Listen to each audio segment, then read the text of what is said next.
lecture number 3. Last lecture we see the conventions for the use of SI units, also the measurement of length. In that we see the definition of 1 meter, also measurement of large distance, that is parallax method we have seen. Today we are going to see the measurement of the size of a planet or a star.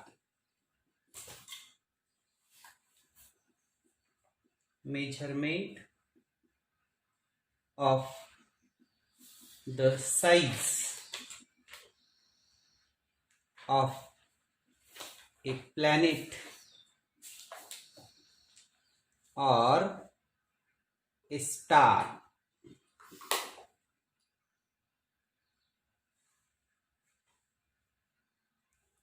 See here, this is exactly opposite method, that is measurement of large distance, parallax method. This method is totally opposite method. Here we consider suppose planet or star is at a large distance from us. Now suppose we consider this is the planet or star. Now suppose this much small d, this is the diameter of that planet. Now we will see this planet from Earth. Now suppose we consider this is the Earth,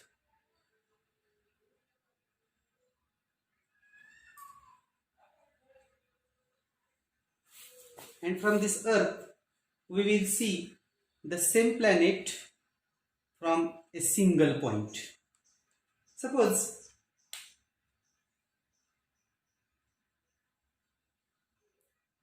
capital D, this is the distance of planet from the Earth, and suppose this angle is alpha. Alpha is angle subtended at I. Suppose I will write here small d, diameter of planet,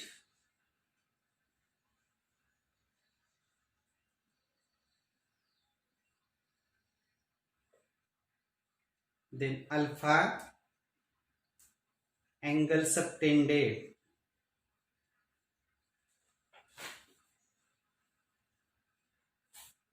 at I by planet. Here we consider this is here, we consider I is here. Okay, capital D, distance of planet. We can measure this distance by earlier method. Now here we consider suppose this angle is alpha, this can be measured on Earth's surface. Then we can write the equation alpha is equal to small d upon capital D, where alpha is measured in radians, and therefore we can get here small d is equal to alpha into capital D. In this way diameter of planet can be determined, or we can measure the size of a planet or a distant star. I hope you all understand this method. Now for measurement of small distances, that is size of atom, we can use vernier caliper or micrometer screw gauge.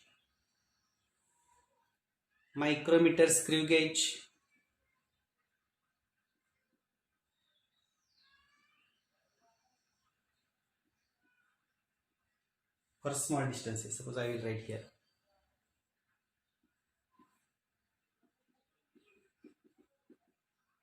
for small distances we can use the vernier caliper whose least count is 0.01 centimeter. micrometer screw gauge whose least count is 0.001 centimeter, like that.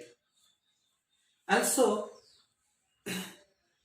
very small distances, suppose you consider a size of atom, then that distance cannot be measured by this vernier caliper or micrometer screw gauge. Therefore, we can use here, that is electron microscope.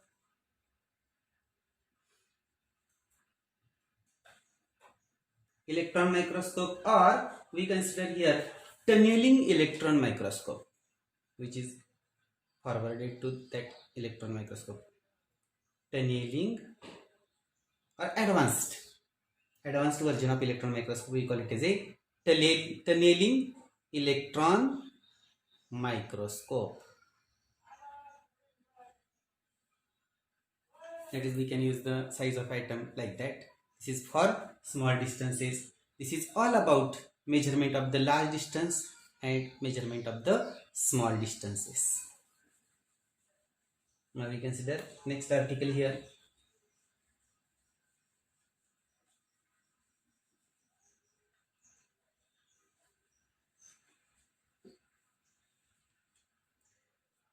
Measurement of mass.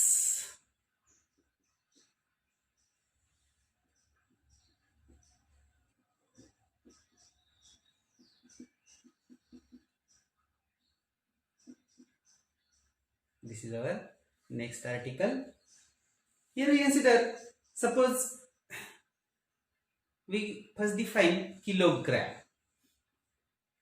You know, kilogram or gram, this is used for measurement of mass. Then what is mean by kilogram?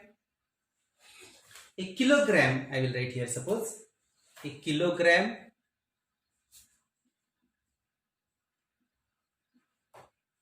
was the mass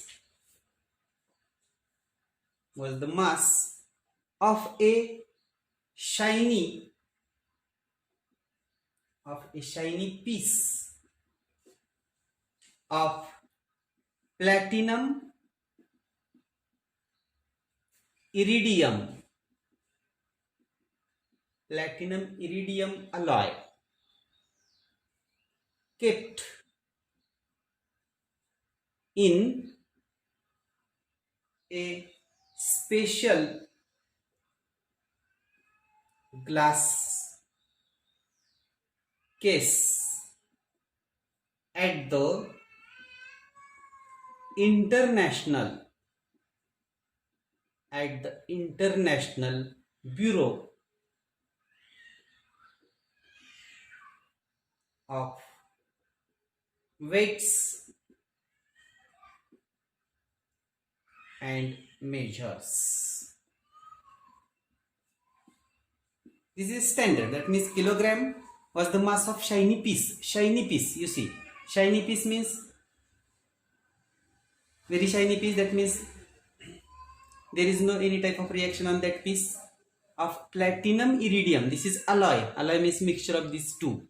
Platinum iridium alloy kept in a special glass case. It is placed in special glass case at the International Bureau of Weights and Measure. We call it as a kilogram. Also, mass can be defined, or we consider another one definition. It can be defined by electric currents. Electric current. That means if you see at various places there are cranes, magnetic cranes. That means we consider, suppose this is the coil, and whenever current is passed through this coil, then magnetic field is created in that coil, and by using that magnetic field, heavy weights can be lifted in upward direction. We call it as a magnetic cranes. Then by using electric current, or we consider electromagnets, that phenomena, small masses are measured in atomic mass units. Atomic mass units, we call it as a AMU, atomic mass units. And we consider here 1 AMU mu, that is 1 atomic mass unit, is equal to 1.6605054002 into 10 raised to minus 27 kg. This is 1 atomic mass unit with an uncertainty of 10 in the last two decimal places. Here you see these last two decimal places. Here there is the uncertainty of 10. This is all about measurement of mass. I hope you all understand this. Now we will consider next article.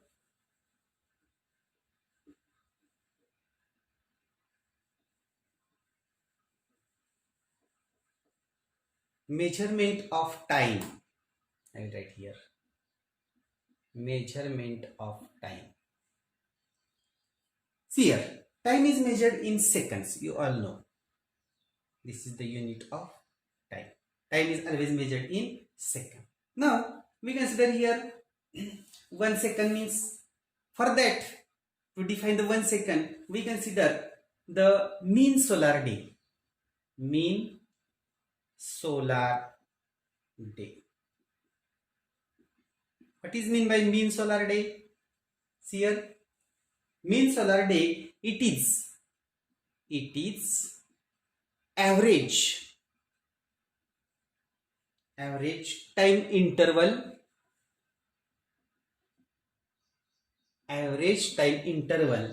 from 1 noon to the next noon. 1 noon to the next noon, that time interval we call it as a mean solar day. And average duration of a day, you know, that is 24 hours. And if we calculate here 24 hours, then mean solar day is equal to 24. We convert into minutes. 24 into 60, this much minutes in a mean solar day. And if we multiply by again 60, 24 into 60 into 60, this much seconds. Or if I will write here, suppose multiplication, 86400 seconds are there in a mean solar day. Thus, second, we can define 1 second is equal to 1 upon this much amount, 86400 of a mean solar day. Mean solar day. Also, second is taken as time needed for, we consider here, I will write here, second is taken as, next definition, second is taken as the time needed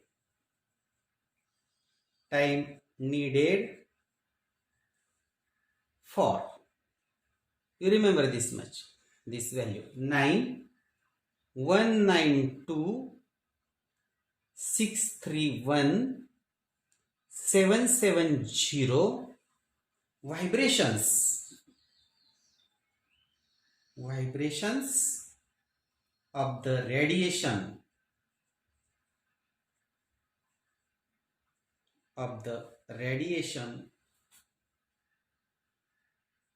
we consider here, radiation means wave, emitted during a transition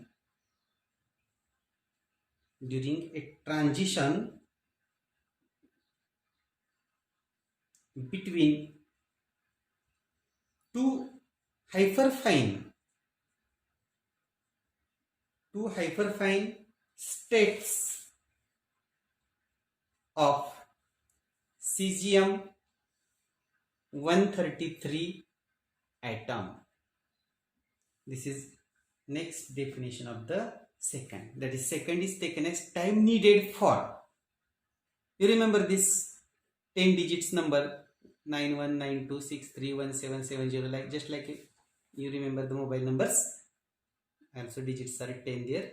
Then vibrations of the radiation, or we consider wave, emitted during a transition between two hyperfine states of cesium-133 atom. That means cesium atom is excited by giving energy. Then that we consider the hyperfine states of the cesium, and in between that two hyperfine states, excitation of this atom is needed. Then transition between two. Suppose we consider, I will explain here. Suppose this is the ground state. Then if you give the energy to the cesium atom, cesium 133, then we get number of, that is, higher energy states. This is ground state. First excited, second excited, third excited, like that. Then if you consider the hyperfine states any two, then we consider whenever atom jumps from a level of higher energy to the level of lower energy, then here radiations were emitted, waves are emitted. Okay, and then that radiation emitted during a transition between two hyperfine states of cesium 133 atom, and we consider time, that second is that taken as the time needed for 9192631770 vibrations. This much amount of vibrations here.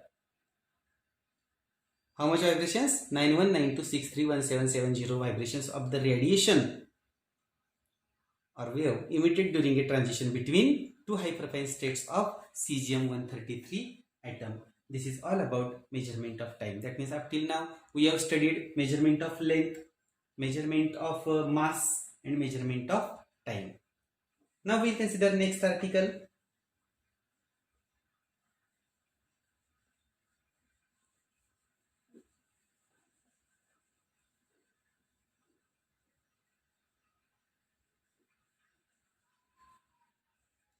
Dimensions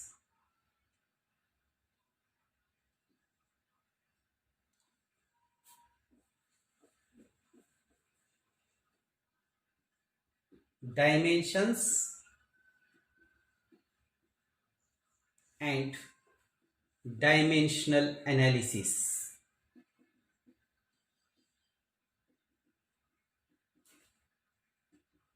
Dimensions and dimensional analysis. Okay, now we consider here what is meant by dimension. The dimension, I will write here, the dimension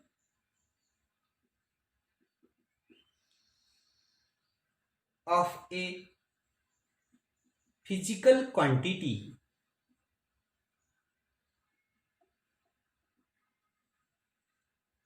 are the powers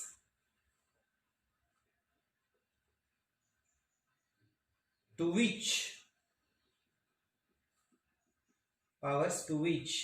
the concerned fundamental units must be raised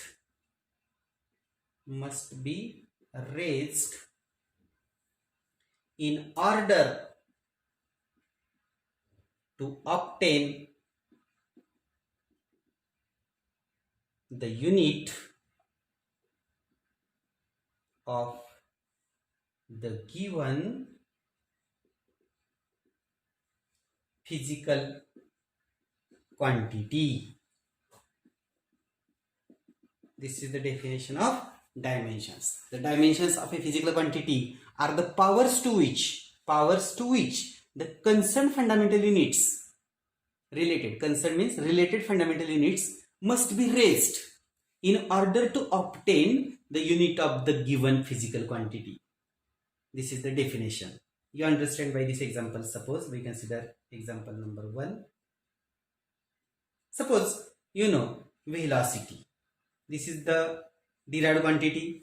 Then velocity is equal to, you can write distance upon time. Distance or displacement upon time. Distance, or I will write here again, displacement. Displacement is most correct.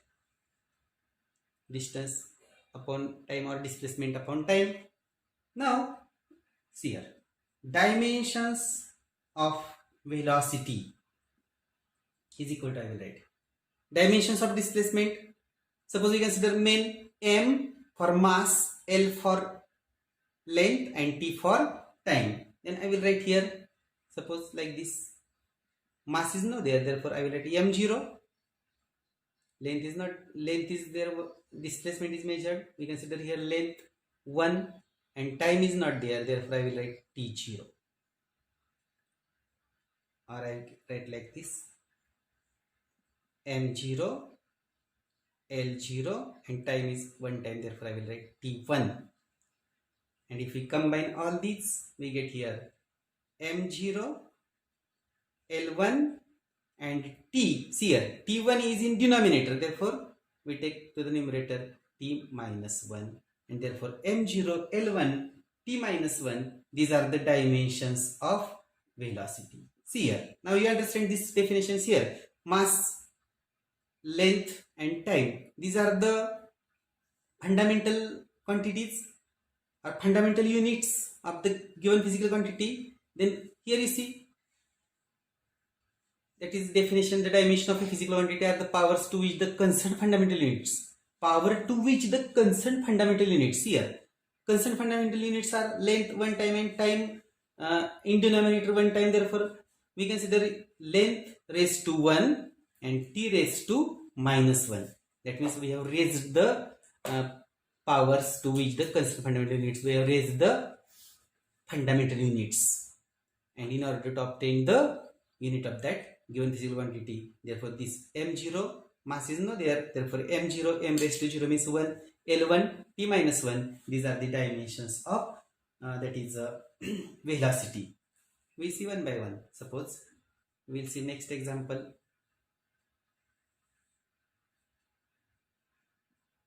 Velocity gradient. Velocity gradient. See here, velocity gradient means velocity divided by distance. See here, I will explain that phenomena, what is meant by gradient. Suppose we consider water is flowing in the canal, then suppose these are different layers of water. These are different layers of water.